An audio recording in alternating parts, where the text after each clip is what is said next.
Hey guys, मैं रोहित गोस्वामी आपका अपने channel Goswami GS and maths classes में आपका स्वागत करता हूं। तो आज मैं आपको जो है चैप्टर नंबर 7 हिंदी का उसके आगे का प्रश्न बताऊंगा। पिछले वीडियो में मैंने 3 क्वेश्चन को बता दिया है। तो चलिए बिना देर किए हम सेशन की शुरुआत करते हैं। प्रश्न है हमारा कि इस चैप्टर का मैंने 3 प्रश्न बता दिया है, 2 प्रश्न आपका और इम्पोर्टेंट बचा हुआ है। तो चलिए देखते हैं कि इतिहास की क्रियाई प्रक्रिया का क्या आशय है।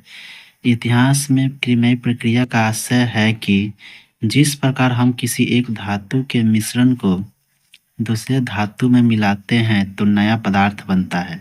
ठीक उसी प्रकार किसी अन्य देश के शासक किसी देश में आकर युद्ध में विजय हो जाते हैं एवं अपनी राज्य व्यवस्था वहीं स्थापित कर लेते हैं एवं अपने देश की रहन सहन एवं संस्कृति को उस देश में क्या करते हैं, थोपने का प्रयास करते हैं एवं उसे बदलने की भी कोशिश करते हैं। तो इसी प्रक्रिया को क्या कहते हैं, इसी को जो है इतिहास में क्रियाई प्रक्रिया के नाम से जानते हैं। ठीक है, यानी कहने का मतलब क्या है कि हम किसी दूसरे देश में जाकर लड़ रहे हैं, वहां पर विजय पा ले रहे हैं एवं अपना क्या कर रूल और रेगुलेशन जो है वहीं पर स्थापित करने का प्रयास कर रहे हैं। तो इसी को क्या कहते हैं, रूल और रेगुलेशन।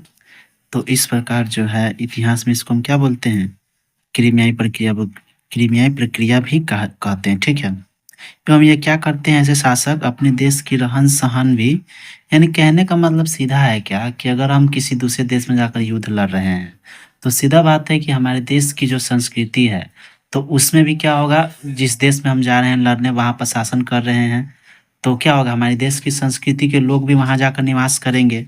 तो ऑटोमेटिक ये बात है कि हमारे देश की संस्कृति जो है जिस देश में विजय पाए वहाँ पर तो जरूर कुछ ना कुछ वहाँ पर छाप जरूर छोड़ेगी। तो बेसिकली यही मेरा कहने का मतलब है।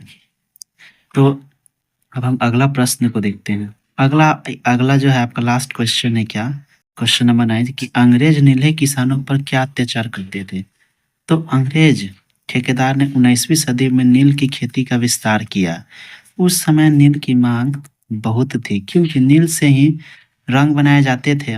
नील की खेती के लिए किसानों ने अंग्रेजों के अत्याचार सहे एवं उन्हें जबरन नील की खेती करने के लिए कहा था। आपको ही पता है कि नील की खेती अगर कोई किसान किसी भूमि पर करता था, एक तो सीधा बात है कि 3/20 भाग पर जो है, जहाँ तक हमको याद आ पा रहा है कि 3/20 भाग पर जो है आपको नील की खेती करवाया जाता था। ठीक है, और जो ये किसान नहीं करता था तो उसको जो है अंग्रेज अपने तरह से क्या करते थे, उसको दंड देते थे। लेकिन एक नुकसान ये भी था कि नील की खेती करने से वह भूमि क्या होती थी, भूमि जो है जर्जर हो जाती थी एवं उस पर क्या होता था, फसल नहीं उपज पाता था। तो देखिए उन्हें हर 20 कट्ठे जमीन पर 3 कट्ठा नील की खेती करना अनिवार्य था। जब मैंने अभी बता ही दिया आपको कि यानी 20 कट्ठे जमीन पर आपको क्या है जो है 3 कट्ठा नील की खेती करना अनिवार्य थी। एवं इससे तो ये भी है कि एक तो पहले लोगों को खाद्य संकट थी, यानी भोजन उपलब्ध हो नहीं पाता था। उसमें भी आप देखिए कि 20 कट्ठा जमीन पर जो है हमको 3 कट्ठा नील की खेती का उत्पादन भी करना है। तो इससे तो वह 3 कट्ठा भूमि क्या होगा, अंग्रेज ने तो अपने जो है यूज के लिए उसको इस्तेमाल किया। ठीक है, लेकिन वहीं खाद्यान्न की समस्या तो हमारे देश में उत्पन्न हुई इस वजह से। ठीक है, नील की खेती करना अनिवार्य थी। अंग्रेज ने यह रेस्ट्रिक्शन लगा दिया था भारतीयों पर, क्या कि आपको नील की खेती करना ही है। ठीक है, एवं जो है किसी विवाह के माहौल में नजराना भी देना जैसी बातें थी। एवं ये भी अंग्रेज चाहते थे क्या कि अगर किसी व्यक्ति का विवाह हो रहा है, ठीक है, तो उसमें वो लोग क्या बोलते थे कि मुझे नजराने के तौर पर कुछ पैसे या जो भी हीरे जवाहरात हैं वो उसके अक्सर मांग किया करते थे। तो मैंने आपको बता दिया कि अंग्रेज जो है नीले किसानों पर क्या अत्याचार करते थे और इसका क्या परिणाम हुआ। तो ये क्वेश्चन जो है मैंने आपको समझा दिया है। सिंपल सा मतलब ये है क्या कि अगर नील की खेती अंग्रेज करवाते थे तो इससे क्या होता था, एक तो भूमि जो उपजाऊ भूमि पहले से है जिस पर कोई फसल उपज रहा है ताकि खाद्यान्न संकट को बचाया जा सके, उस पर भी अंग्रेज क्या करते थे, जबरदस्ती जबरन नील की खेती करवाते थे। और इससे जो है और नहीं करने पर कर भी क्या करता था, कर भी जो है लगाते थे उस पर, किसानों पर। इससे किसानों की स्थिति क्या हो जाती थी, और दयनीय हो जाती थी। आप ये भी जान रहे होंगे किसी भी काल में जो है किसानों की स्थिति कभी ठीक नहीं हो पाई है।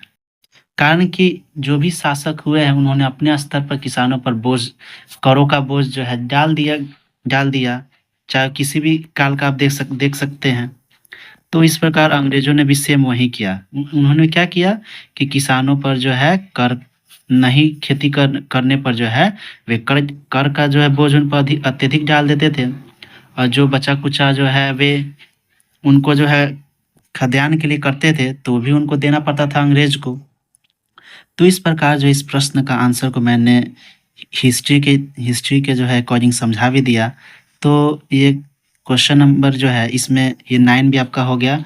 टोटल मिलाकर मैंने 5 क्वेश्चन को करा दिया। तो होप यू गाइस आपको ये क्वेश्चन अच्छा लगा होगा।